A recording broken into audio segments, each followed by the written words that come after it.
Hi hello. ಇವತ್ತು ಮಸಾಲೆ ಪೂರಿ ಮಾಡಿದ್ದೆ. ಹೇಗೆ ಮಾಡೋದು ಅಂತ ಬನ್ನಿ ನೋಡೋಣ. ಒಂದು ಕುಕ್ಕರಲ್ಲಿ ಬಟಾಣಿ ಓವರ್ನೈಟ್ ನೆನೆಸಿರೋದು ಮತ್ತು ಆಲೂಗೆಡ್ಡೆ ಕಟ್ ಮಾಡಿ ಹಾಕಿದ್ದೀನಿ. 4 ವಿಸಿಲ್ ಕೂಗಿಸ್ಕೋಬೇಕು. ಒಂದು ಬಾಣಲಿ ಎಣ್ಣೆ ಹಾಕಿ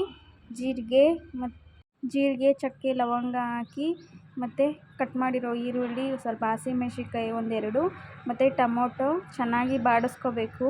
ನೀಟಾಗಿ ಬಾಡಿಸಿದ್ಮೇಲೆ ಸ್ವಲ್ಪ ಪುದೀನ ಹಾಕಬೇಕು. ಆಮೇಲೆ ಸ್ವಲ್ಪ ಕೊತ್ತಂಬರಿ ಸೊಪ್ಪು ಹಾಕಿ ಬಾಡಿಸ್ಕೊತಾ ಇದ್ದೀನಿ. ಆಮೇಲೆ ಶುಂಠಿ ಬೆಳ್ಳುಳ್ಳಿ ಪೇಸ್ಟ್ ಹಾಕ್ಬೋದು. ಇಲ್ಲ ಅಂತಂದರೆ ಶುಂಠಿ ಸಪ್ರೇಟಾಗಿ ಬೆಳ್ಳುಳ್ಳಿ ಸಪ್ರೇಟಾಗಿ ಹಾಕ್ಬೋದು. ಸ್ವಲ್ಪ ನೀರು ಹಾಕ್ಬಿಟ್ಟು ಬಿಸಿ ಇರೋದು ಆರಕ್ಕೆ ಎತ್ತಿಟ್ಟಿದ್ದೆ. ಈಗ ಈ ಕಡೆ ಬೆಂದಿದ್ದೆ ಎಲ್ಲನೂ. ಬಟಾಣಿ ನೋಡ್ಬೋದು, ಅದನ್ನು ಸ್ವಲ್ಪ ಮಿಕ್ಸಿಗೆ ಹಾಕ್ಕೋತಾ ಇದ್ದೀನಿ. ಒಂದು ಸ್ವಲ್ಪ ಆಲೂಗೆಡ್ಡೆ ಕಟ್ ಮಾಡಿರೋದು ಮತ್ತು ಅದನ್ನು ಸ್ಮ್ಯಾಶ್ ಮಾಡಿಕೊಂಡೆ.